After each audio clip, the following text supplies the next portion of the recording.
বাংলাদেশের অনলাইন দুনিয়ার এক সময়কার জনপ্রিয় মুখ তৌহিদ আফ্রিদি আজ দেশের সবচেয়ে বড় আলোচিত অপরাধ মামলার আসামি।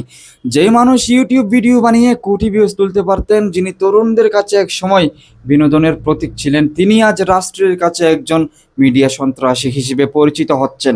এই রূপান্তরটা এত দ্রুত ঘটলো যে অনেকেই বিশ্বাসই করতে পারছেন না। কিন্তু আদালত, পুলিশ, সংবাদ মাধ্যম যে তথ্য প্রকাশিত হচ্ছে তাতে একটার পর একটা অভিযোগ জমা হচ্ছে তার নামে, যা থেকে পালানো অসম্ভব।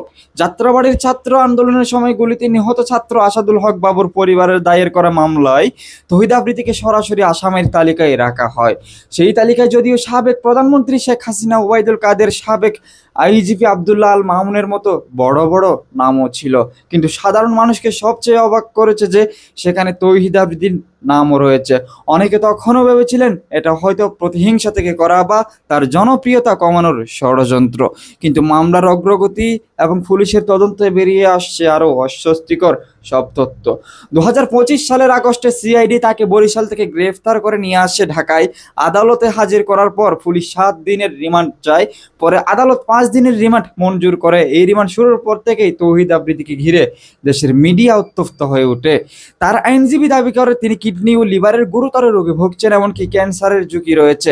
পাশাপাশি স্ত্রী গর্ভবতী হওয়ায় তিনি মানসিক চাপেও আছেন। আইনজীবীর বক্তব্য ছিল, উচ্চ আদালতের নিয়ম অনুযায়ী গুরুতর অসুস্থ কাউকে রিমান্ডে নেওয়া উচিত নয়, কিন্তু রাষ্ট্রপক্ষ সাফ জানিয়ে দিলেও এইসব কাগজপত্র বানানো সম্ভব, এগুলোতে বিশ্বাসযোগ্যতার অভাব আছে। রাষ্ট্রপক্ষের আইনজীবী তাকে মিডিয়া সন্ত্রাসী হিসেবে উল্লেখ করে বলেন, তিনি ছাত্র আন্দোলন দমন করার জন্য ভিডিও বানাতেন, প্রোপাগান্ডা ছড়াতেন এবং তার জনপ্রিয়তা ব্যবহার করে সাধারণ মানুষকে বিভ্রান্ত করা হতো। অভিযোগ তোলা হয় যে প্রভাবশালী ব্যক্তি ও পুলিশ কর্মকর্তাদের সঙ্গে তার যোগাযোগ ছিল, যা দিয়ে তিনি বহু অপরাধ এড়িয়ে গেছেন বছরের পর বছর। এখানেই শেষ নয়।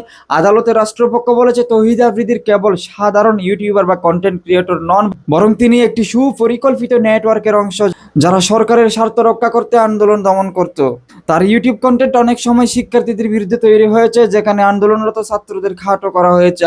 আবার অন্য সময় সরকারের বিরুদ্ধে আন্দোলনকারীদেরকে বিভ্রান্তিকরভাবে উপস্থাপন করা হয়েছে। ফলে মানুষের মধ্যে বিভক্তি তৈরি হতো। অভিযোগ আছে যে তিনি হাউন আঙ্কেল নামে পরিচিত বিতর্কিত এক ব্যক্তির সঙ্গে ঘনিষ্ঠভাবে কাজ করেছেন এবং এই সংযোগ ব্যবহার করে রাষ্ট্রবিরোধী কার্যক্রমে সম্পৃক্ত থেকেছেন।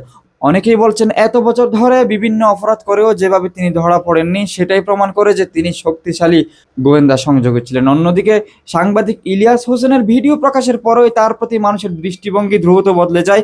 আগে যে মানুষটিকে সাধারণ মানুষ নিরীহ ভাবা হতো, এখন তাকে দেখা হচ্ছে এক ভয়ঙ্কর পরিকল্পনাকারী হিসেবে।